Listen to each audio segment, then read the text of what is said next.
Сәлеметсіз бе жас дос?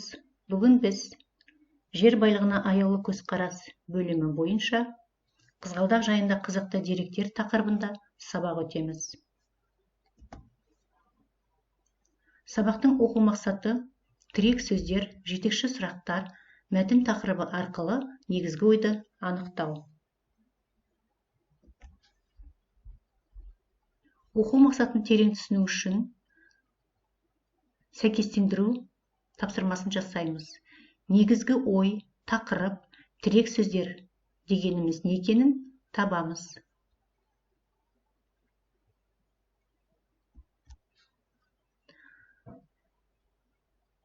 Ал енді бүгінгі белгіленген оқу мақсатына қол жеткізу үшін біз не істеу керекпіз?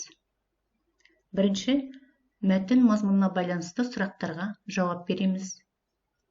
Екінші, мәтінді мұқият тыңдап, шын жалған кестесін толтырамыз.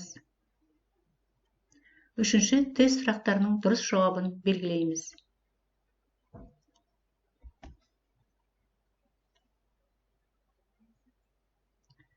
Қазір біз үлгі мәтінмен жұмыс жасаймыз. Тыңдалмалды кезең бірінші тапсырма. Сөздер бұлтындағы мақалды оқыңыз.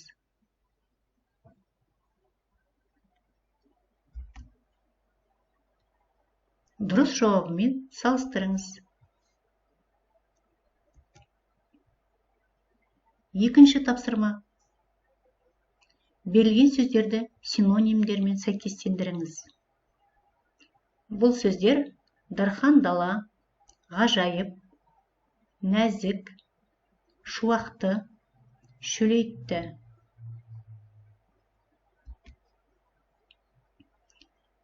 Өз жауабыңызды дұрыс жауаппен салыстырыңыз.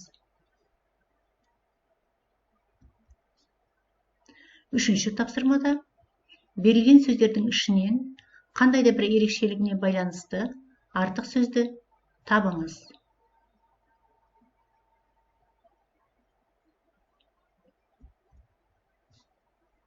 Келесі тыңдалым кезеңі.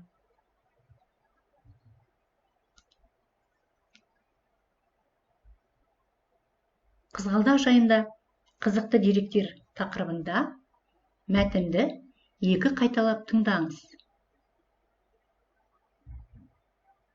Тыңдалым. Қызғалдақ дархан даланың, көктеудің, қырдың және маусымдық қоныстың сәні екені белгілі. Қызғалдақ табиғаттың адамзатқа берген сыйы. Ол көктемде гүлдеп, кең жазира қазақ даласын ғажайып бір күйге бөлейді. Бір қызығы, 2 жыл өмір сүретін бұл нәзік гүл көктем келіп, шуақты наурыз айы туғанда бар жоғы 7 күн, кейде 15 күнге дейін гүл ашып тұрады екен. Наурыздың символы аталған қызғалдақ республикамыздың оңтүстік шығыс таулы аймағы мен шөлейтті даласында көптеп өседі. Әсіресе Ақсу-Жабағылы мемлекеттік табиғи қорығы, Талас Алатауы мен Шу-Іле таулы аймақтарында грек қызғалдағы өседі. Қазіргі таңда әлемде қызғалдақтың 3000-нан астам түрі бар. Оның ішінде 75-ке жуығы жабайы және кең жайылған 150 түрі кездеседі. Елімізде қызғалдақтың 30-дан астам түрі болғандықтан, Қазақстан қызғалдақтың отаны болып есептеледі. Тыңдалым аяқталды.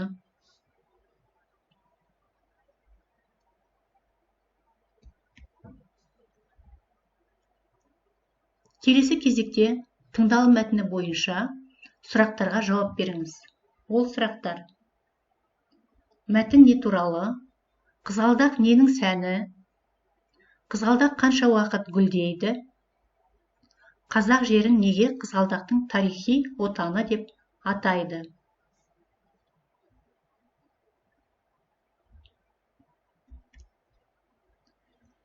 Екінші тапсырмада мәтінді мұқият тыңдап, шын жалған кестесін толтырыңыз. Тұжырымдар. Қызғалдақ жазда гүлдеп, кең жазира әлемді тамаша бір күйге бөлейді.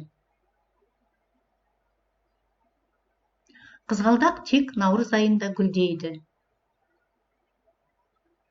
Қызғалдақты еліміздің оңтүстік шығыс аймағына көре аламыз.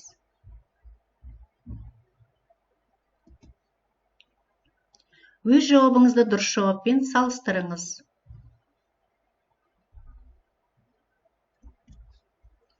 Үшінші тапсырмада мәтін бойынша тест сұрақтарына жауап беріңіз.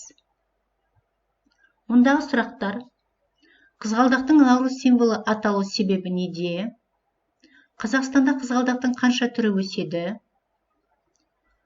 Ғажайып бір күйге бөлейді. Берілген сөйлем қандай ұғым береді? Мәтіннің негізгі ойын анықтаңыз. Осы сұрақтар бойынша 4 жауап нұсқасының бірін белгілеңіз.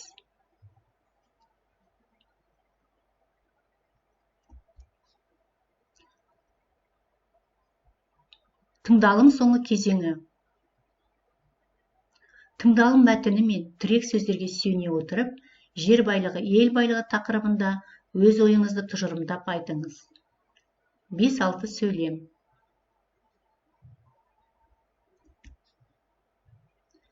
Тірек сөздер, жетекші сұрақтар, мәтін тақырыбы арқылы негізгі ойды анықтау мақсаты бойынша сабақ аяқталды. Сау болыңыз.